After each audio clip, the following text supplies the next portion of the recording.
Halo, assalamualaikum warahmatullahi wabarakatuh. Wir, balik lagi di Apa Kata Netizen. Wir, kita riak lagi video yang bakal bikin lo melongo.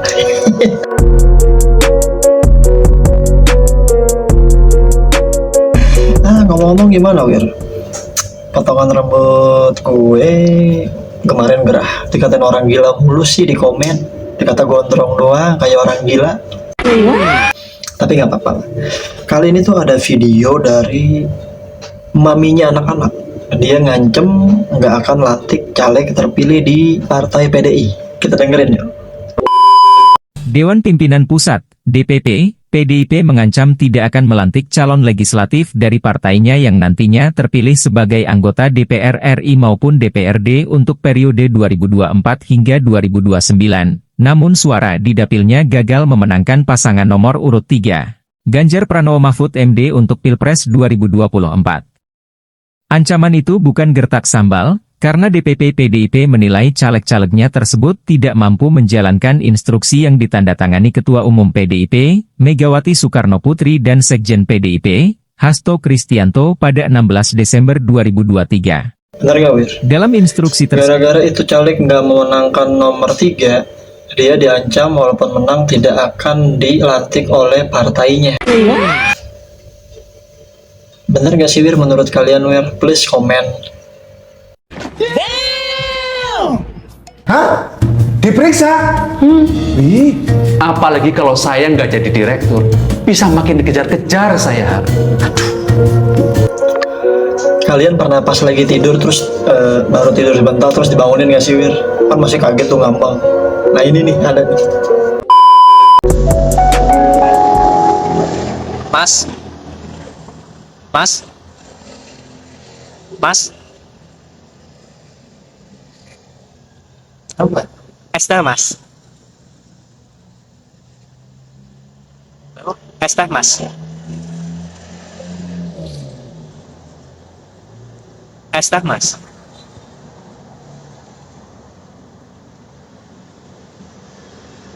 Es teh, Mas. Lama-lama dia ngasih gerobaknya nih. Ini emang parodi paling asem, Wir.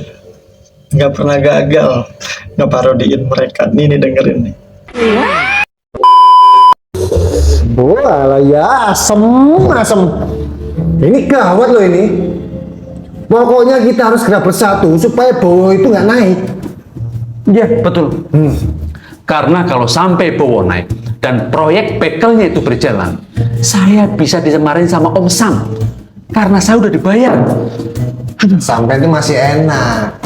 Lah saya, Mami marah-marah terus. Lah kalau sampai marah-marah terus, lah aku bakal kerja di mana? Tahu sendiri kan kerjaanku culun. Iya, belangsang. Nah, Bahar, kamu tuh cuma bingung cari kerja di mana. Lah saya bisa diperiksa. hah? Diperiksa? Apalagi kalau saya nggak jadi direktur, bisa makin dikejar-kejar saya.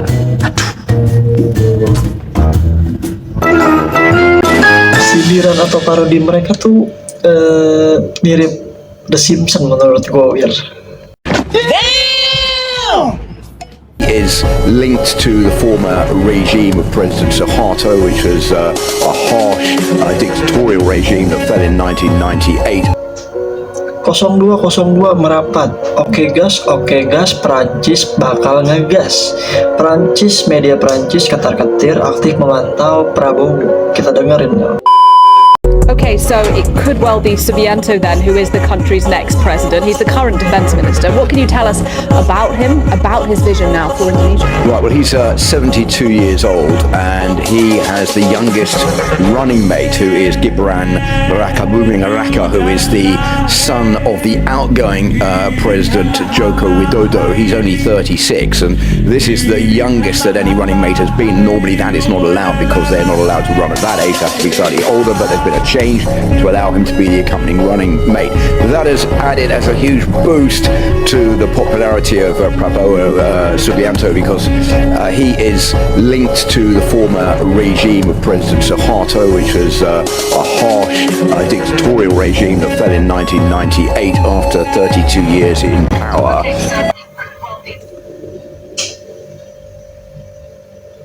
peranakan rezim Pak Soeharto. Bener juga sih, Wir. Masyarakat sipil semua sudah menampilkan cerita-cerita lucu ada di setiap titik, mudah-mudahan menyadarkan kita semua. Udah ngomongnya dikit, mukanya flat. Lihat aja, Wir. Ke Jakarta nanti siapa yang duluan diketemuin Mas Gibran? Ketika sampai di Jakarta nanti agendanya apa duluan? Ketemu Pak Jokowi dulu kan? Enggak sih, saya mau mandi dulu di hotel ya. Respect Bro Gibran, habis mandi tidur dulu, bangun siang, baru jadi wapres.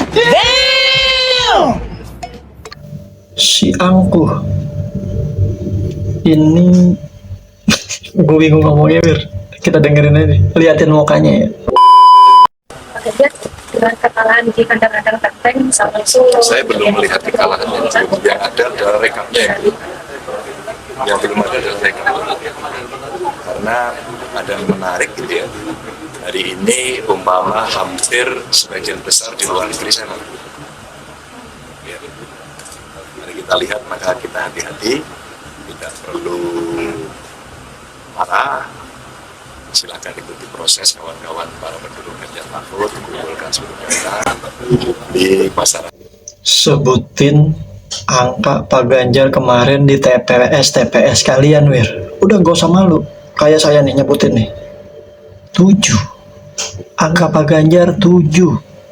Angka Pak Ganjar di TPS kalian berapa, Wir? Sebutin. Kenapa yang ditanyakan hal itu kepada Prabowo? Kan harusnya kan yang menuntaskan HAM kan 4 presiden tersebut. Ini kemarin yang di acara Hotman itu menurut gue keren. Yang harus menuntaskan kasus HAM itu presiden. 5 kali ganti presiden, kenapa yang ditanya Prabowo bukan ke para presiden tersebut? Kita dengerin aja ya, Wir. Apa yang ditanyakan hal itu kepada Prabowo? Kan harusnya kan yang menuntaskan HAM kan 4 presiden tersebut. Itu selalu ditanya terus. Berdasar nggak itu ditanyakan ke dia? Sedangkan presiden yang sebelumnya tidak melakukan apa-apa. Ya, tentu isu ini dari awal selalu dibicarakan dan Pak Prabowo termasuk yang pernah dimahmilkan untuk itu. Oh, ini tuh yang kemarin di dirty vote kan, Wir ya? Enggak, bukan mahmil, enggak ada mahmil. Ya, enggak ada mahmil. Ya, ya melarikan diri lah. Enggak ada melarikan diri yang mana mahmil? Coba diklarifikasi, mana mahmil? Iya, yang jelas beliau dipecat. Tidak ada dipecat, tidak ada di mahmil. Diralat dulu. Ya, Dewan Kehormatan. Dan itu belum tuntas. Kalau kita bicara soal beberapa isu terkait pelanggaran HAM, kita mengenal misalnya Afrika Selatan dengan rekonsiliasinya. Kalaulah Pak Prabowo jauhan ke Afrika Selatan, Pak. Udah tanya sama presiden-presiden sebelumnya atau minimal ke Ibu Megawati yang waktu itu ngangkat jadi wakil presiden. Dan kenapa bisa narik Pak Prabowo yang notabene adalah pelanggar HAM, yang katanya pelanggar HAM.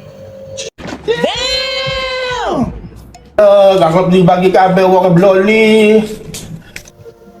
Ada yang dapat serangan fajar, hati-hati, Wir. Kalau caleg lu nggak menang, amplop lu dimintain.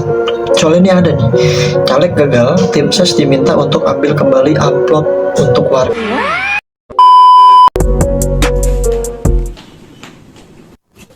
Inilah 2 orang tim ses caleg di Kabupaten Cirebon yang datang di pelataran Padepokan Al-Bustomi pada Sabtu sore.